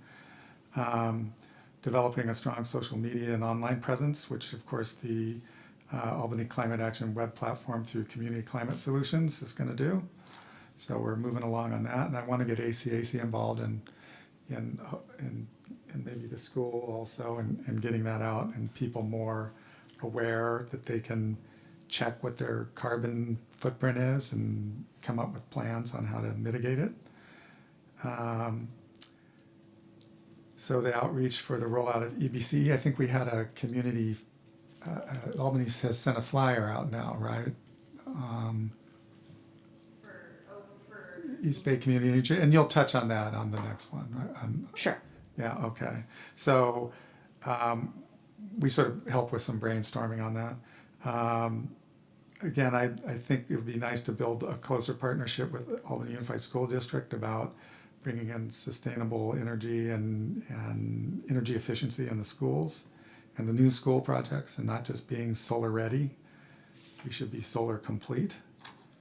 I think then there was another opportunity of trying to partner with the CERT effort that has mitigation measures, but also could use those communication channels to do greenhouse gas reduction approaches. And I did a little write-up related to the report, and make sure that our next CAP 2.0 addresses that urgency and the limitation of time. I mean, I know we're talking 10 years is only going to be 2030. So we had a goal 2035, right? Is that it? And then 2050. And if our whole net zero, I mean, again, to reiterate what Max says, it seems like the scientists are now saying we got to do better than that. Of course, California, I think Jerry Brown moved it up to 45, right? 2045. I think Albany should make anyway, it's something that I think as the Sustainability Committee, I think we need to think about. Not to sound like Chicken Little or something, but anyway, anyone have any comments on sort of outreach in general, or? I just wanted to bring some context to this agenda item in general, because I think I was one of the people really pushing for the staff, and I think my goal for this is also to get input from everybody else and to kind of hold at least our subcommittee specifically accountable for what we're doing and make sure that everyone's on the same page for what the goals for the Sustainability Committee outreach plans are, just so that we're working effectively and efficiently. And I think that Nick has done a really great job pinpointing what we really think is most important to focus on, but I think if there's anything else that feels like we're missing or what we can be focusing on more is really. So which of these do you think is the most important to focus on?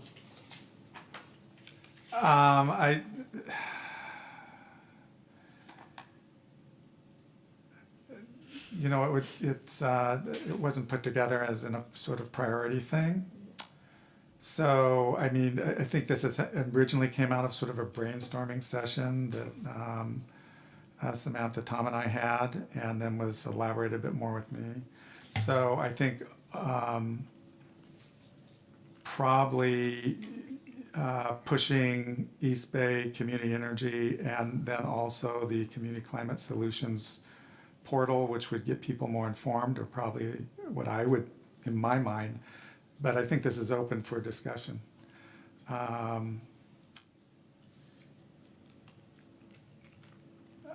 mean, whether the school does or does not put solar in and become more sustainable may not be a hugely critical issue, but again, and then the CAP 2.0, I think CAP 2.0 is going to be critical, and that I think that's where some of the urgency of what we need to do will come into play. I mean, imagine which brings up an interesting point. I mean, with this newer information from the UN and the report coming out, I don't know if we need to, as a community, react to that, or if we're looking to our state and leaders in those roles to come back and say, hey, everybody, let's ramp up. I think Jerry Brown, the governor, already kind of did that with the 2045. Do we want to respond to that in our CAP 2.0? So I think, anyway, that's kind of some of this is not fixed, because I think that is a thing we need to maybe put on as an agenda item. I don't know. I think there's also another overarching goal of the outreach subcommittee that I don't think is clearly spelled out here, but how to get the Albany community in general just more invested in the issue.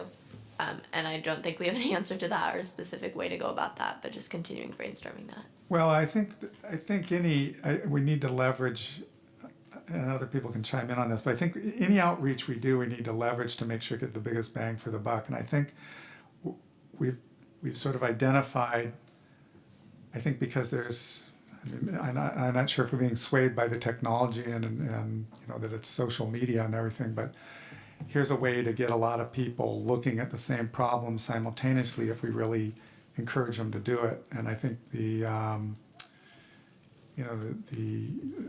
getting people to assess their own usages and start sharing that information is a high priority. And that at the same time, you're making them aware of what the issues are in an organized format that we can feed information through. And that just assumes everybody links into that portal. If 90% of Albany doesn't respond, then it's kind of a drawback. But I think that leads back to thinking it's a very high outreach priority. If we believe in it and it has the greatest potential to inform the majority of our community in the most effective way, we should really be pushing that.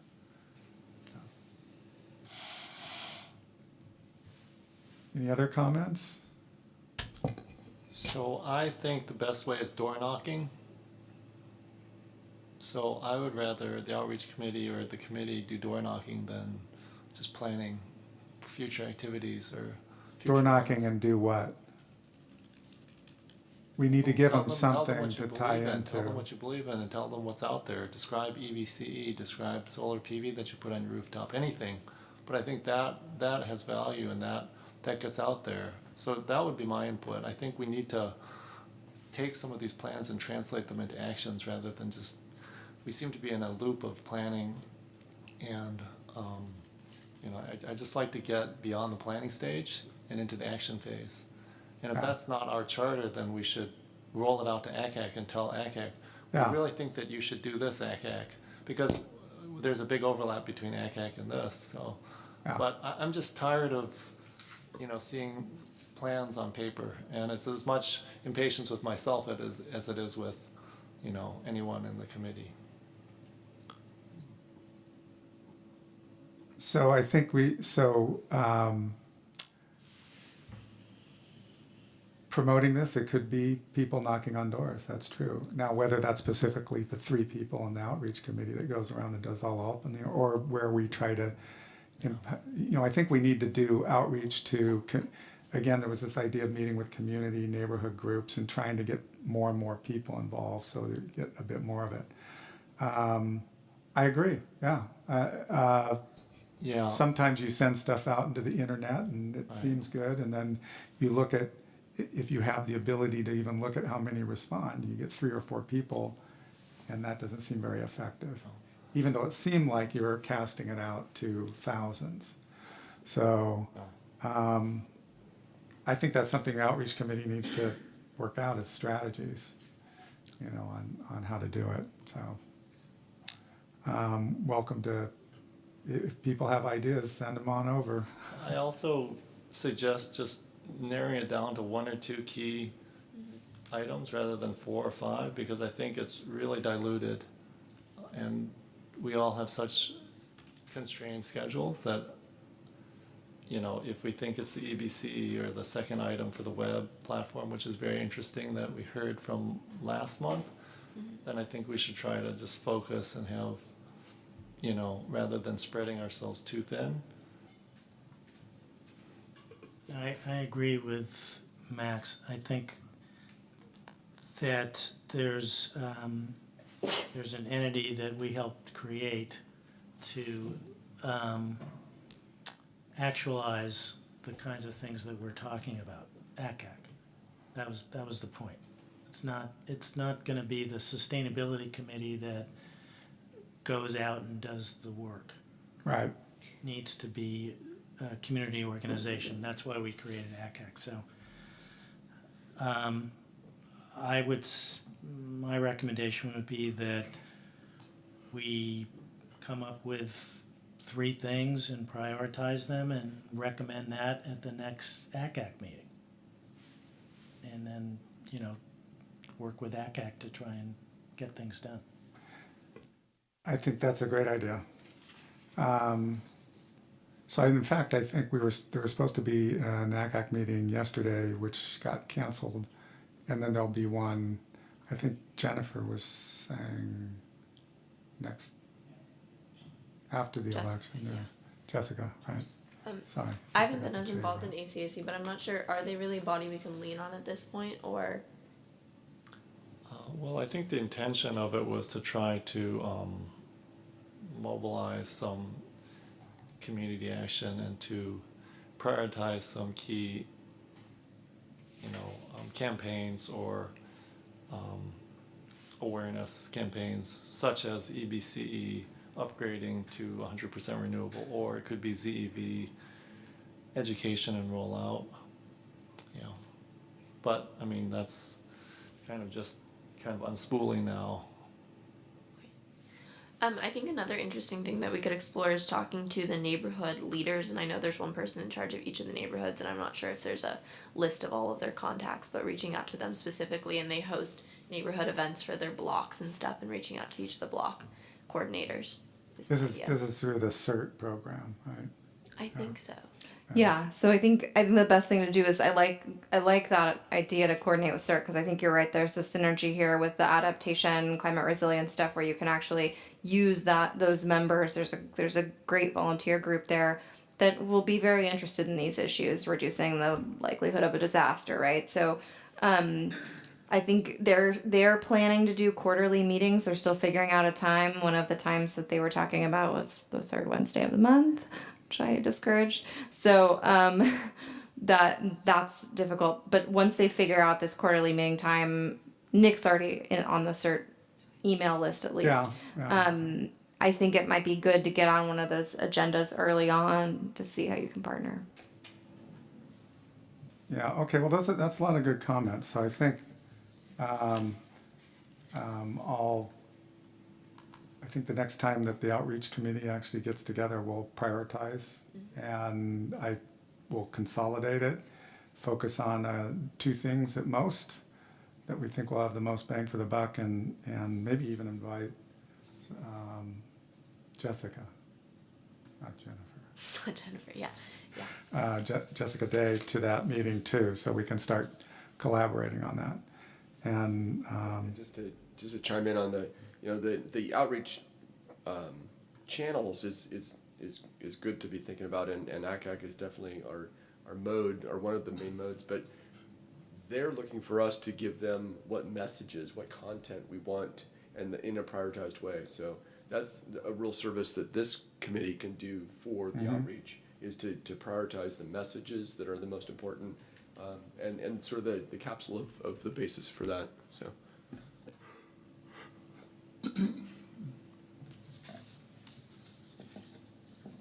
okay, great. So we're past that.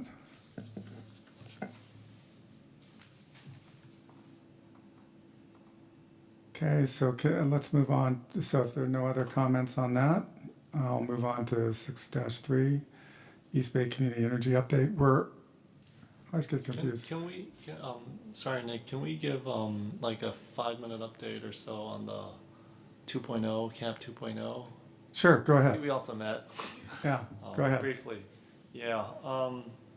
So I met with Eric earlier this week, and we just had the start of a meeting and a discussion and a brainstorming. So I wouldn't say that we did the full brainstorming that Cascadia had outlined, but that was helpful to have the discussion with Claire about what that can entail and the methodology for that. So I think what we were requesting was that the Sustainability Committee be involved in the CAP 2.0 planning process, and to get clarity or maybe a formal timeline on the process, and also just get a indication of the short-term deliverables for that from the consultant. And so I think we can definitely plan for a brainstorming session between the subcommittee and staff. So that was one request for staff, and maybe you probably have that already. Maybe it's just you've already shared that, but just maybe resending it or resharing it would be helpful for us. But my understanding is that the plan is due in the spring of next year. Is that the general timeline, Claire? So the plan is to finalize the plan in late spring, bring to the Sustainability Committee for final review, and then bring to council sometime probably early summer. Okay. All right, great. And then in terms of the cap, so one thing that I did is I looked at the 2015 emissions inventory. And one way you can think about that is electricity nominally is going away since everything is going to 100% carbon-free electricity in 2019. So if I just take out the electricity emissions, then what we're left with is pretty simple. And excluding solid waste, which is a very, very small fraction, less than 1%, of the remaining emissions, 2/3 are from transportation and 1/3 is from natural gas. So 2/3 from gasoline, since diesel is really tiny, and 1/3 from natural gas.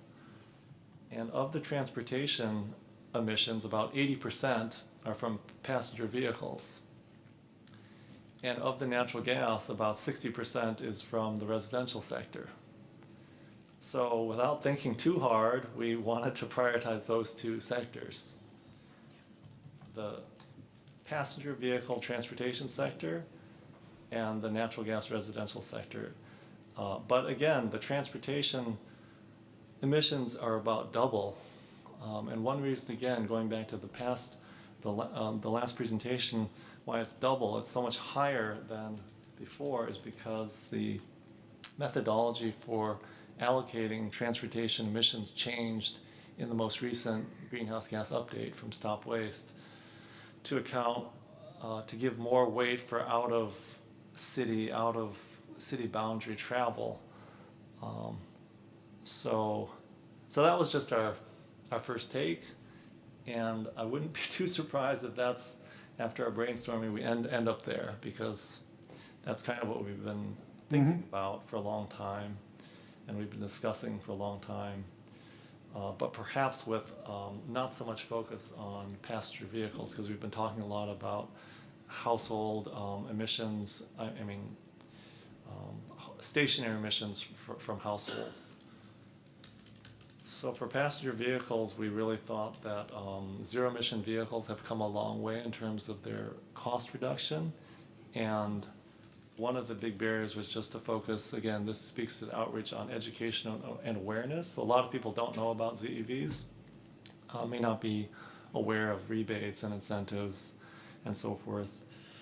And the other maybe barrier, which we also talked about earlier, is infrastructure, and specifically trying to facilitate or enable renters, which make up about half of the households in Albany, to be able to charge their cars. So it might be the case that some renters are interested in getting a cleaner vehicle, an electric vehicle, but don't have a convenient way to charge. I'm not sure if that's the case or not, but it might be the case. And then from last month, we thought that bundling measures was very interesting and intriguing. That is to say that if you are able to realize big savings from an electric vehicle in terms of your cost per mile, then that can help offset the higher cost of something like heat pump-based heating or heat pump-based water heating, so that you can have a net savings but sharply reduce your household carbon footprint. So as an example of that, Eric and I both have electric vehicles, and I was kind of calculating that my annual savings for operating my vehicle is about like $1,500 per year, but Eric was calculating his savings at $2,500 a year from operation. So that's the savings from fuel, because electric vehicles miles per gallon is over 100 miles per gallon effective. using electrical energy. Don't forget reduced maintenance cost. Absolutely. I tried to beg the dealer to maintain my Leaf, and he says there's nothing to do. Absolutely, yes. Reduced maintenance cost would be maybe another, I don't know, whatever, 500 per year, 300 to Yeah. 500 per year. But Eric has a long commute, I mean, relatively longish. My commute is not long. So from our perspective, at least as a first take, we definitely see EV awareness and education and infrastructure as a key priority.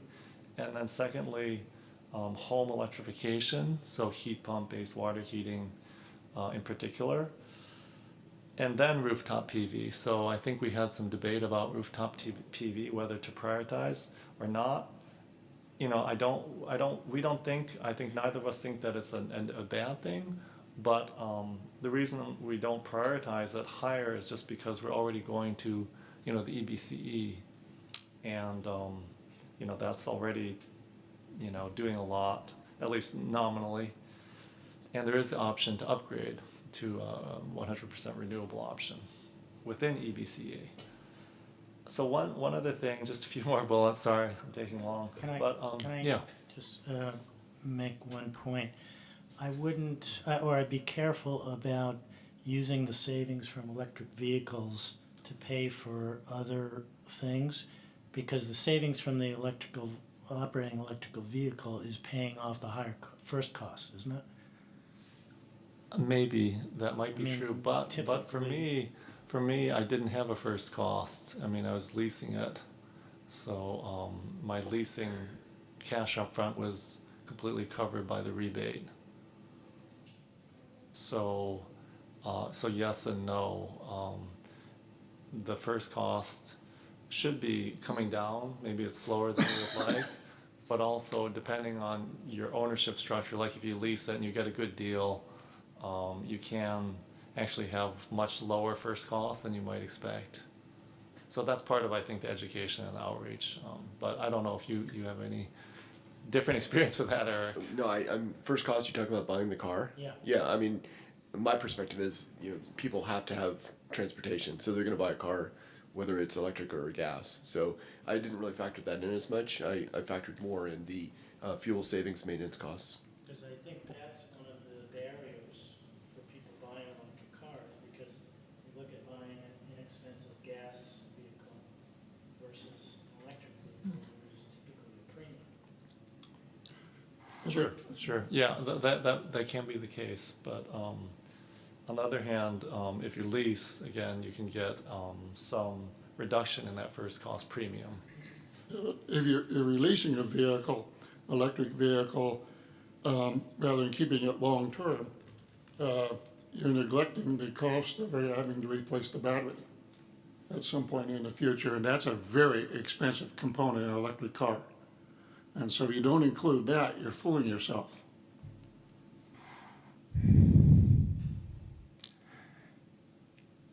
It was just kind of illustrative, because if you are really saving 25%. Well, I want to respond to that.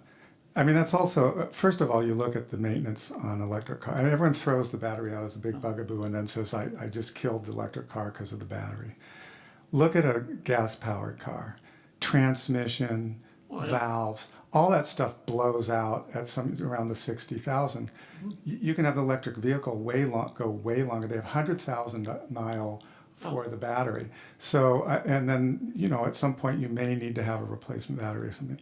But it's not something that throws the thing away.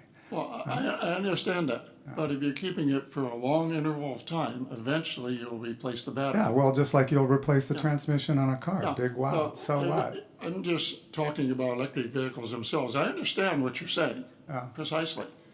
But the problem is that if you have to amortize, you know, that cost into. Yeah, and I would say it'd be way less. You know, It'll even be if it way was less. $8,000, it'd Yeah. be way less than Yeah. doing you know, all the other stuff you'd have to do with a ICE engine. So I think it's kind of raising a boogeyman that Yeah. really isn't a boogeyman. So anyway, I just wanted to respond to Yeah, that. yeah. So just a few more points. So Eric also raised the point in terms of education and awareness that some people may have the perception that natural gas is a clean burning fuel, and so we need to help dispel that notion. And then in terms of policies, you know, there could be things like the UUT on the revenue basis that Preston we had a resolution in support of that. In terms of future agenda discussion topics, for the committee at large, I think one comment that Eric raised, and which I would agree with, is you know, the relative weighting of mitigation versus adaptation. So Nick, I think, spoke pretty forcefully about this maybe a year ago, that we should really be focused on more on mitigation. And I think this is Eric's strongly held position, and I agree with that. So, you know, it is a question for Cascadia and for the consultant, for the city, for us, you know, where we want to prioritize our efforts. And so, you know, we can ask the question, what are the main concerns for adaptation and resilience for Albany?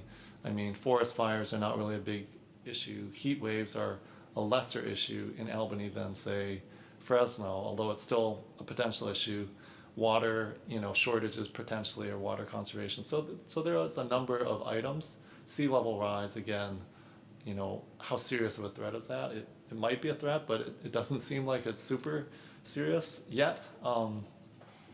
So that might be a good discussion topic, you know, not right now, but maybe next month or in a future agenda item, because I think we still feel that there's a lot that could be done on the mitigation side, and we should put a lot of our calories there. If we can do both at the same time, great. You know, maybe PV can do both, but you know, it's just kind of the focus, because it seemed like on the survey there was kind of an equal weighting, and it seemed to already start at a starting point, which, you know, we didn't necessarily agree with. So that's all. So Eric, any other comments or? Just to reiterate what, you know, the electric vehicle part, it was sort of like we talked about it being sort of already accepted and getting into more of the barriers and the you know, information that would allow people to help make a decision, whereas the home electrification is a little bit behind that, I think, at least, and in a little bit back into the education. So it's almost two different communication challenges there, but I totally agree with the prioritization, and then the mitigation and adaptation balance. I think, like Max said, I think we saw a very balanced approach in the survey and the Cascadia kind of stuff, and so if there's a reason for that, we'd like to know, but we feel like mitigation should be like the big priority on that. Okay, anybody have any thoughts or comments? I mean, that's great, thanks for meeting and outlining what you went over. I look forward to hearing more. I had a really quick comment to make first. Sure. I know we're running late. This is just something that I haven't really explored. The only reason I'm thinking of it is it was an SAT passage. But this idea of making driving less agreeable as being part of our efforts in reducing emissions from the transportation sector, and how incentivizing car travel by increasing traffic efficiency and reducing traffic congestion can actually increase urban sprawl and result in more drivers, and really just thinking proactively and about how maybe we could be looking at, and this is an unpopular idea, but making driving more of a challenge almost, and not necessarily increasing traffic, but, you know, incentivizing new ways, but also thinking on the other side of what will these incentives lead to and what could the possible effects be. That's a tough campaign. Yeah, I understand. It was an interesting SAT passage, yeah. As it is. I don't think Yeah. you're gonna get many people making Definitely. That's something I've always puzzled over, is like, you know, everyone complains how bad driving is when you go out on the road and you just see how many single occupant drivers there are. And it obviously, in my mind, isn't bad enough, because then they would start sharing up with people and doing it.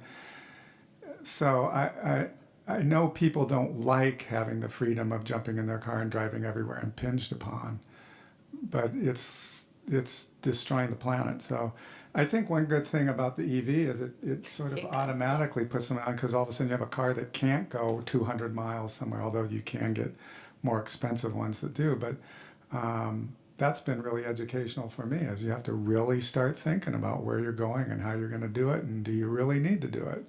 So And I think people need to do more of that. I realize that people don't like that, but that doesn't mean they shouldn't be put in a position to think about it more. I mean, I know they'll get a lot of pushback, but just doing the same thing, that's why we're in the whole boat we're in. Well, my point is, in terms of if we're prioritizing things, Definitely, yeah. that's gonna be a tough campaign. Yeah, I think not generally pushing that idea, but just thinking about when we're incentivizing something, what could the possible consequences of it be, and thinking proactively about how to prevent, No, it's a very good thought. I agree with the sentiment wholeheartedly. Not to drag it out, but I mean, technology has really helped that a little bit. You know, because like I just flew in this afternoon to Oakland Airport, and I was going to take BART anyway home, but I just for fun I looked at my phone to see how long the drive would be, and it was basically the same amount of time on BART or driving because there was so much traffic Yeah. on 80. So that's an interesting point. I mean, a long time ago, we talked about trying to address the issue of commuting within the city, particularly to schools. Traffic in the morning, going to the schools. We floated this idea, that's what the UUT would pay for, is an electric bus, school bus. Go pick up people from the western side of town, pick up kids.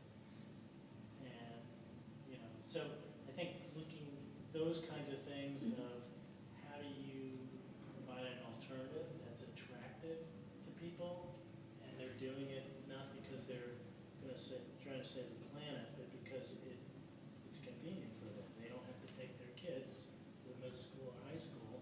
There's an electric bus that picks them up. Something, those kind of things, I think Yeah. we can get more support for than making it Yeah. more visible. But just one last point on that, sorry. The idea of if you create this electric bus, all of a sudden you've reduced the traffic, and now parents, it's not as big of a deal to drive their kid. It's going to take them 2 minutes, and now they might as well do it. They don't have to deal with their kid getting on the bus, and all of a sudden, it's just thinking, and I'm not really sure. I haven't explored it enough yet to really say definitively, but something to think about. Should we move on? Yeah, so I think we're done. Actually, we hit the point where I'm supposed to ask if we need extra time. But any other more comments on that? We're headed into the East Bay Community Energy update. Can we take how much time do you think that'll take? 1 minute. 1 minute. Okay, go for it. We had a meeting on Monday that they presented at, which was pretty disappointing. How do I say this quickly? So the CCAs have an exit fee. They've always had an exit fee. That's never been hidden with something that we've been discussed at the committee previously. The CPUC made a decision last week to raise the exit fee. The amount that they've raised it is unknown. PG&E's new rates for next year are unknown. So there's all these unknowns right now. In November, they'll find out a little bit more information.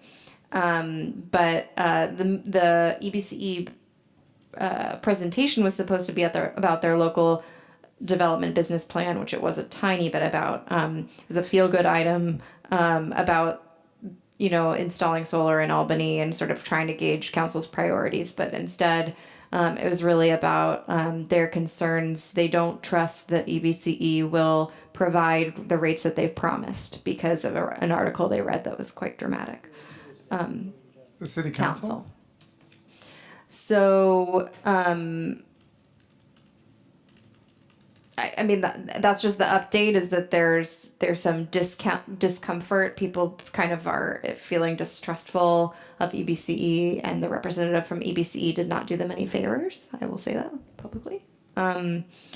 Unfortunately, but Dan Lieberman was there, and he did step in, and what he said was completely accurate, which is EBCE was created by us for us. We have representation on the board, and their two main goals are cheaper electricity that's also cleaner. So no matter what happens with rates, it may mean that they have to make some really tough decisions in the future about maybe they have less revenue that can go to local solar projects for the next couple of years as they build up reserves. It may be that their budget's a little tighter, but I don't have any concern that these rates are going to go up above what PG&E's rates are. I don't think that they're going to have empty promises.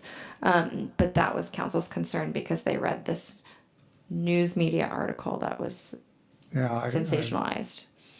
And EBCE representative wasn't really able to say that concisely until Dan spoke.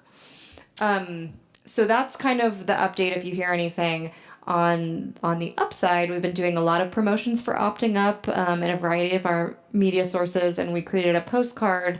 Printing is taking much longer than expected, but the postcard should go out at least by the end of the week next week. So it will be in people's mailboxes before November 1st. I was hoping that it would be there mid-October. It seems like that's not happening now. But people will get a postcard that explains, I think much more clearly than EBCE's communications, what people's options are, why this is a good program, and encourages them to opt up to the Renewable 100 option. So that's exciting, at least. That's my EBCE update. That was more than a minute, sorry. So can you share that media article with us, and who was it specifically that brought this forward? Or do I need to ask? I mean, I think I know who it was. I can share the article that was sent. Was it? I mean, was there a large audience there for this? I mean, For the meeting. yeah, this was a presentation by The EBCE presentation by Council. EBCE was scheduled by me. Right. As sort of like a nice feel good. Let's give you some more information about where we are on the local development business plan, and they had come to staff. EBC had come to staff for priority setting. We gave them priorities, which are greenhouse gas emissions are a priority, and the one council member who engaged them reiterated that, but no one else wanted to engage them even in that conversation because they were so focused on these exit fees, which was an unanticipated. That wasn't supposed to be part of the presentation until the CPUC decision last week. But who lobbed them? I can't remember, but I can go dig But it. obviously, someone lobbed it into their presentation to sort of. No, they had received an article from our city manager about EBC, or no, about CCAs and the CPUC decision. Oh, okay. So the city manager. The had sent particular around article, I this believe, article. was pretty sensationalized. That's an opinion that I have. Yeah, and that's kind of discouraging that people are actually wanting to poke holes and things. But anyway, okay, interesting. Okay, so any more comments on that? The flyer has gone out, the one that we had provided input on and you put together from the city promoting EBCE. Sorry, what was the question? That was a flyer. There was a flyer. Was that It's just a postcard that's going to go out. Yeah, so that's still going out to everybody in Albany, right? Yes. Yeah, okay, good. Okay, well, no one has any comments. There's no public comment. I close that. And then any future agenda items? We don't have any listed here. I think we've got enough on our plate right at this time. Ooh, the waste reductions, yeah. The news article was from the East Bay Times. I just found it. Oh, East Bay Times, okay, yeah. Let me get to the actual. So, future committee member, no. I'm not seeing future agenda items, right?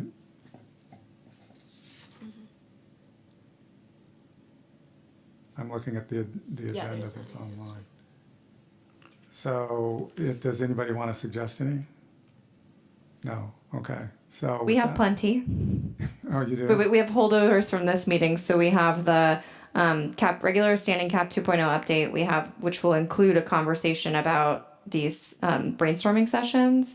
We have survey results and Lizzie's presentation on waste reduction, which we need a good 30 minutes for. So. Yeah, sorry. Okay, so can we hold that over to the next meeting? Yeah, definitely. Okay, so let's do that. Any other thoughts on future agenda items? No. Okay, so meeting, with that, I think I'll adjourn the meeting. Meeting adjourned.